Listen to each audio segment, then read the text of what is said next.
Well, good morning, everyone, and good morning to everyone who's viewing us online. This is our first, this is where we kick off the September term of our court, our first day of oral argument.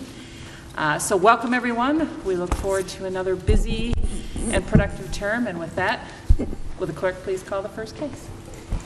The first case for oral argument today is on the Rule 20 argument docket, Marwan Saleh, MD versus Angie Damron and others. This is docket number 18-1112, and it's a certified question from the United States District Court for the Southern District of West Virginia. You may come forward and proceed. Don't be shy. I know you gentlemen are not seasoned argument veterans.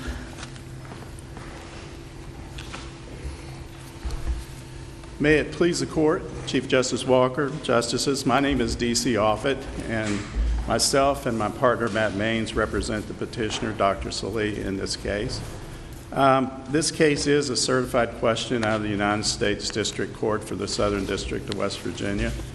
And there are two certified questions that were posed to the Court, and in our reply brief, we suggested that the Court reformulate at least the first certified question, which had to do with preconception torts.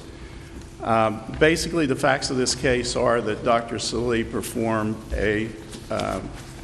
what's called a sterilization procedure, a tubal ligation on Mrs. Damron to prevent pregnancies. Later, she had an ectopic pregnancy where the fertilized egg implants in the fallopian tubes instead of the uterus. That condition is a known risk of this procedure. She filed a loss. It had to be surgically terminated, otherwise she would lose her life because she would bleed to death as the fetus grew and ruptured the fallopian tube.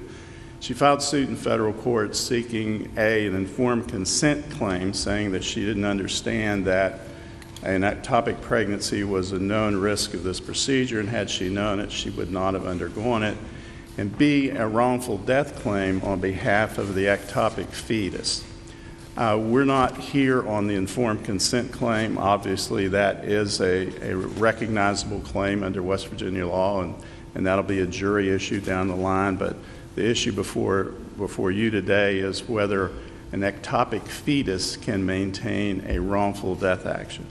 And we submit that the answer is resoundingly no. The case stems originally from the Farley versus Sarton case, where there was a woman Mr. who was... Offit, Yes, Justice you say Jenkins. it's an ectopic fetus. Isn't this an ectopic embryo because this is at 6 weeks and not at 11? Technically, yes, it is an embryo, not a fetus. You're correct. The Farley versus Sarton case was a case where a pregnant woman in her first trimester was hit by a coal truck, and she lost her life, and obviously the unborn fetus died as well. And the question before the court at that time was whether that the fetus had to be viable outside the womb before it could maintain a wrongful death action.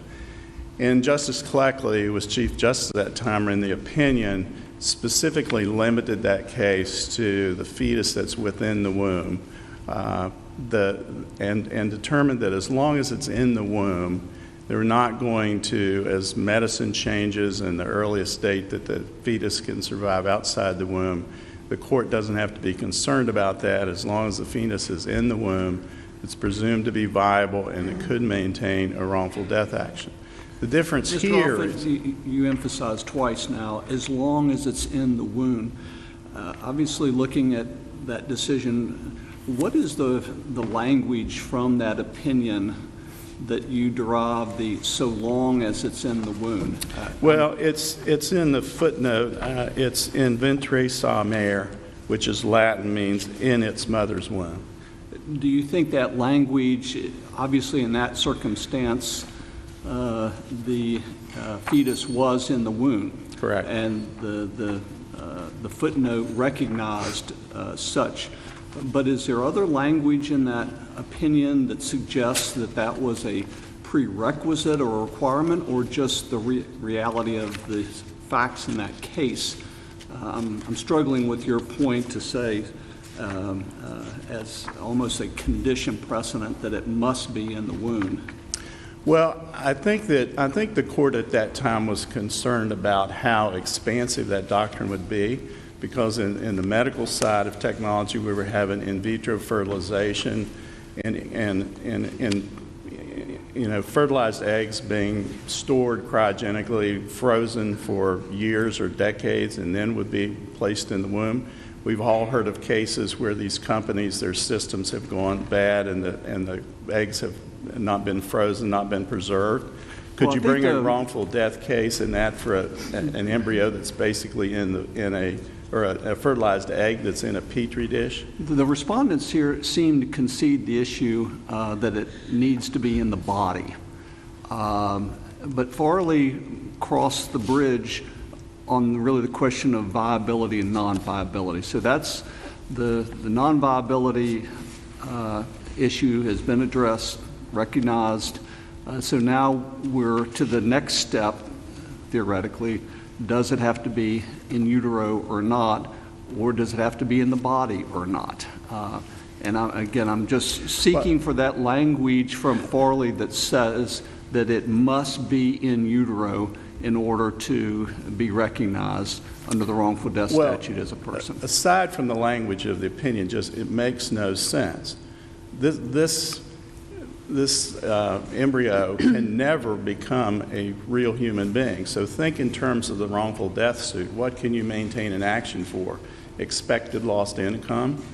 This embryo is never going to be a person, never has any... Is it the argument, though, that but for the surgery, this pregnancy would have occurred in the fashion it normally does, and it would have become a baby?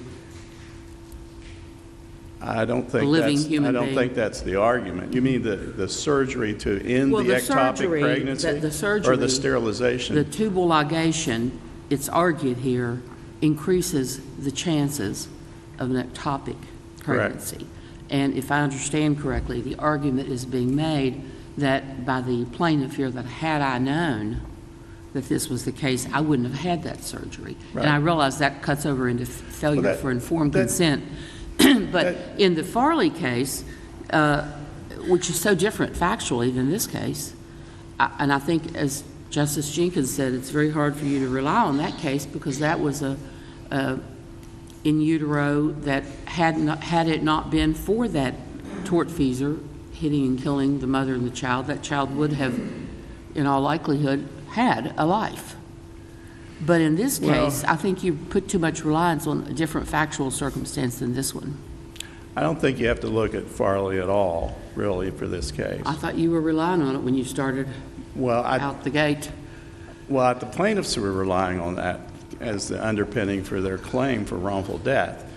But if you look, no court in this country has ever extended these rights, maintain a wrongful death claim on behalf of an ectopic fetus that can never, by definition, become a human being.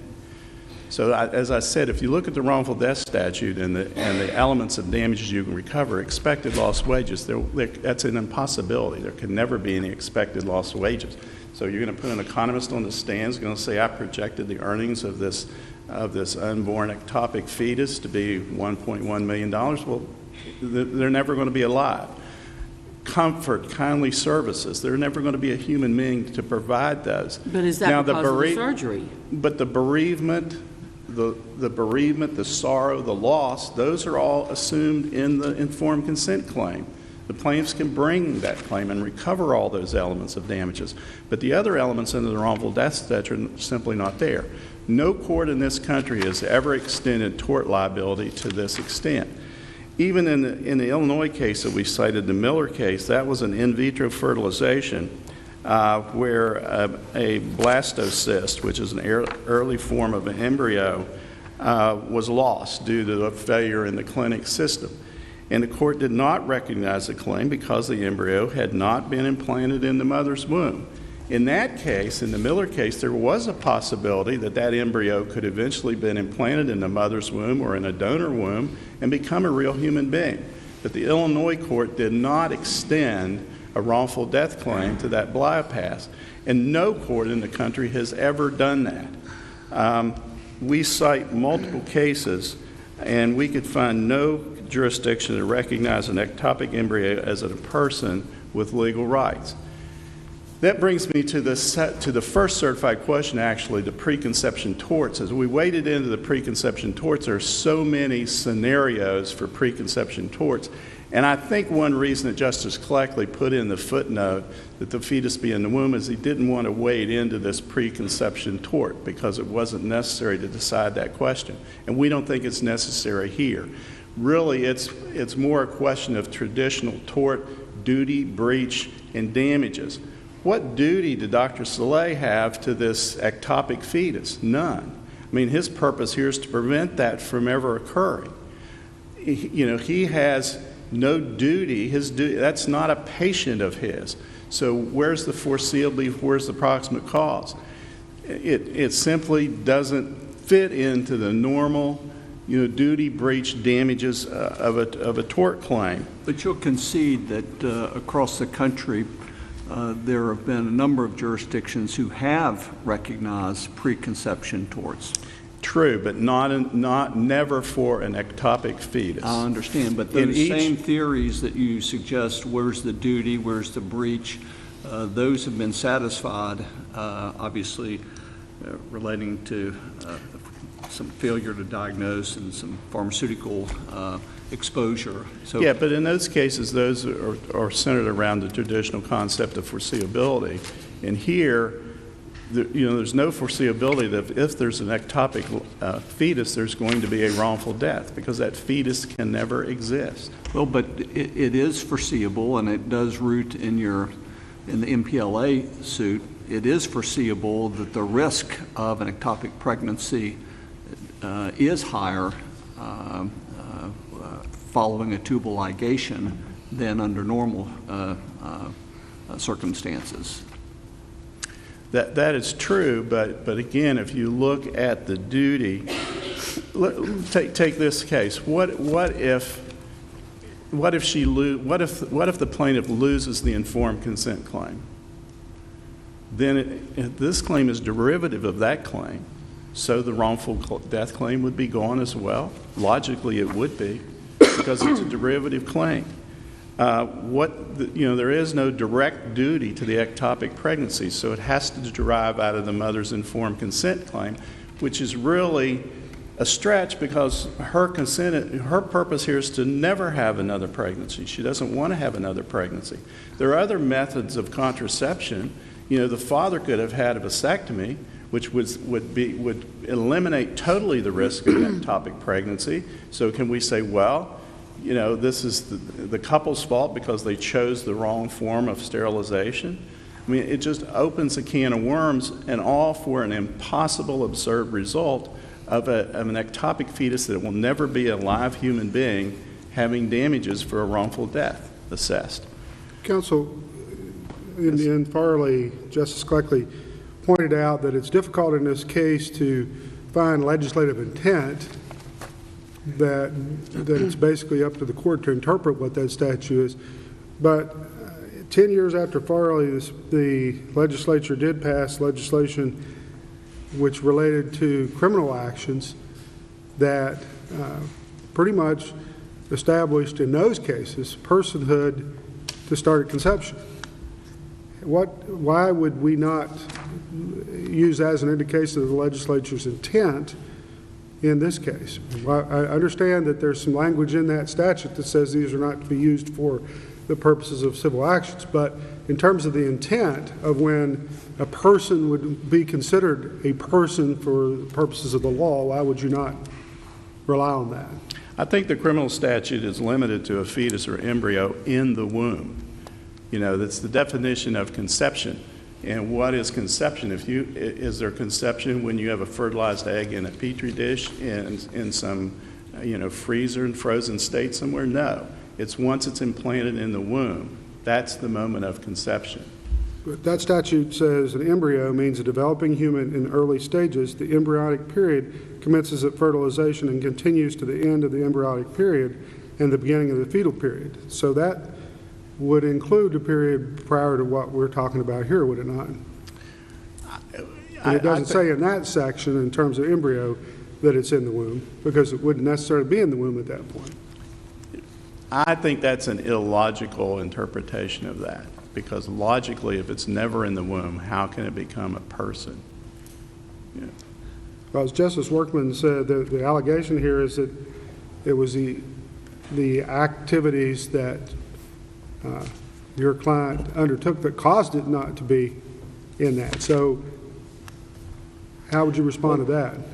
Well, then it's almost the wrongful life cases that this court has decided, where actions were brought where a sterilization failed and there wasn't successful implantation in the womb. And those children were born and there was a claim. The court decided that there is no claim for a wrongful life, that if the child happened to have some sort of mental or physical defects that caused it to have the parents to incur greater than normal expenses in raising that child, they could bring that claim, but there is no claim per se for wrongful life. So Well, the other question that is kind of related to that is, I know the factual summary here is limited, but if this person, the plaintiff here, had known that this ectopic pregnancy would have a greater chance of occurring after the tubal ligation, perhaps she is a person who is very against termination of pregnancy, and perhaps she could show that had she known this, she wouldn't have risked having to do this. well, that's her informed consent claim. And she could bring all those damages in her informed consent claim. That doesn't create the ectopic fetus. All right, I think we understand your argument. Let's hear from the other side.